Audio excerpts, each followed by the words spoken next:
It's clear that in the real world that if you commit a crime, you are sent to court and then sentenced accordingly. There are clear laws and rules for which humanity is built and society abides by. But what about the magically inclined? Of course we've had the Ministry of Magic in Harry Potter, but that only skimmed the surface of magical law. More often than not, all we had to go on was specific laws instead of the bigger picture. Enter Wizard Barristers to help shed some light on the world of magical magistrates.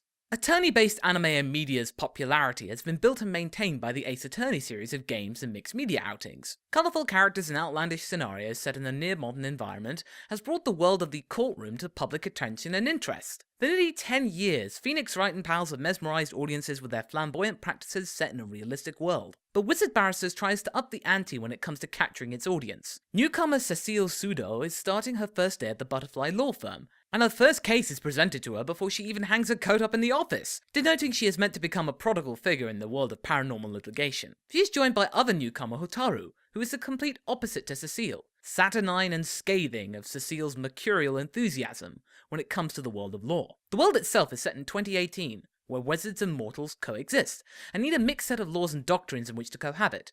Use magic to attack people, you die! Simple as that. However, we need to take into consideration that Wizard Barristers is meant to be punching above its weight, and to try and outmatch Ace Attorney when it comes to style and flair. It does a really good job. The animation is of a high quality, and action scenes remain pumped, full of drama, tension and vibrance, and even the normal dialogue scenes have that extra something, which means that the presentation goes above a normal broadcast quality series, and pushes against feature film quality in some places. The attention to detail is palpable. The show's creator, Yasuomi Uematsu, is no stranger to the action/violence formula based on his previous works such as Kite, Mezzo, plus leading the animation team of Trinity Blood, as well as many more chock full of violence and drama. Wizard Barristers is a little tamer, but there are points where Uematsu's partialness to violence is recognised. Kite in particular is a similar entity in terms of look and feel, albeit being more gritty and realistic instead of magic-based.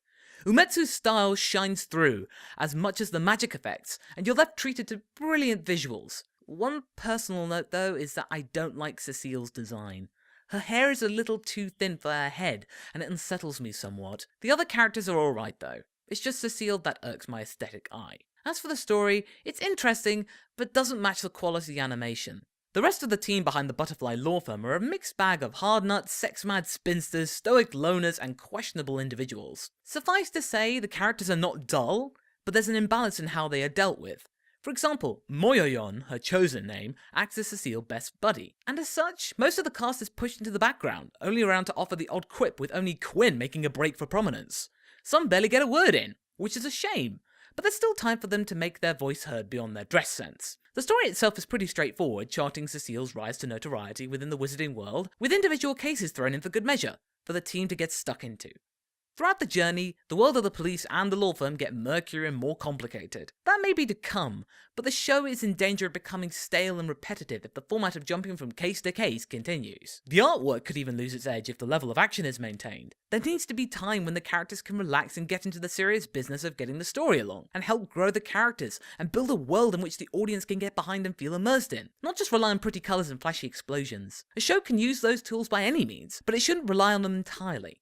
It'd be in danger of being accused of being all show and little substance. Wizard Barristers has made an ambitious start to its life in the viewer sphere. It has succeeded with its look and style, and even has the ability to make one think if wizards do have lawyers and how that would work. The judge present in most cases is pretty scary and awesome, by the way, when he delivers his deadpan verdicts. My only concern is that Wizard Barristers will lose traction and fall at the last hurdle after having exhausted its premise and left floundering with little more to do with its characters. If it can sustain the bombastic nature of its introduction, whilst not resorting to cheap repetition, then we have a candidate for one of the top 5 series of the season. Wizard Barristers is available to stream on Crunchyroll.